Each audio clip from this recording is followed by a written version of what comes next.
Nagsimula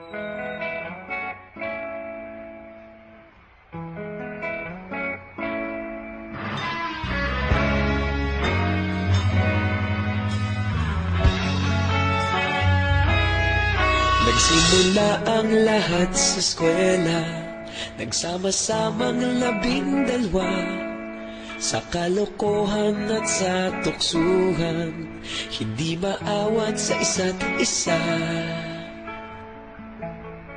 Madalas ang standby sa cafeteria, isang barkada na kay saya, laging may hawak-hawak na gitara, konting udyok lamang kakanta na. Kay simple lamang ng buhay nun, walang mabibigat na suliranin, problema lamang laging kulang ang datong. Sana napunta ang panahon? Sana nga ba? Sana nga ba? Sana napunta ang panahon? Sana nga ba? Sana nga ba?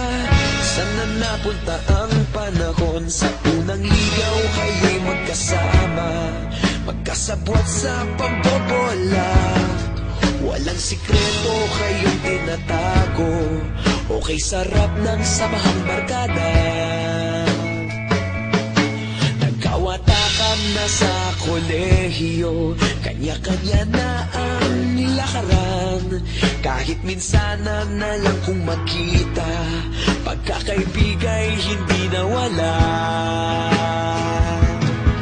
At kung saan na napadpad ang ilan, sa dating eskwela meron ding naiwan, meron pa ng mga ilang nawala na lang, nakakamiss ang dating samahan. Sana nga ba? Sana nga ba? Sana nga bang barkada ngayon? Sana nga ba? Sana nga ba? Sana nga bang barkada ngayon?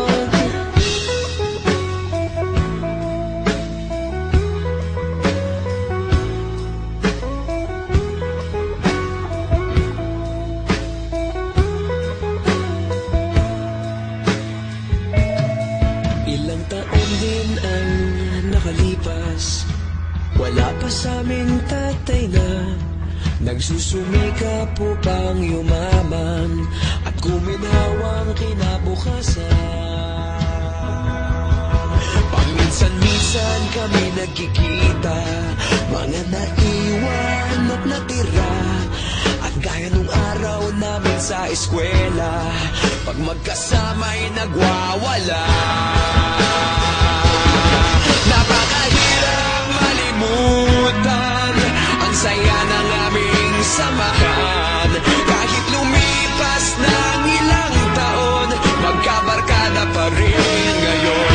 Magkaibigan, magkaibigan, magkaibigan pa rin ngayon. Magkaibigan, magkaibigan, magkabarkada pa rin.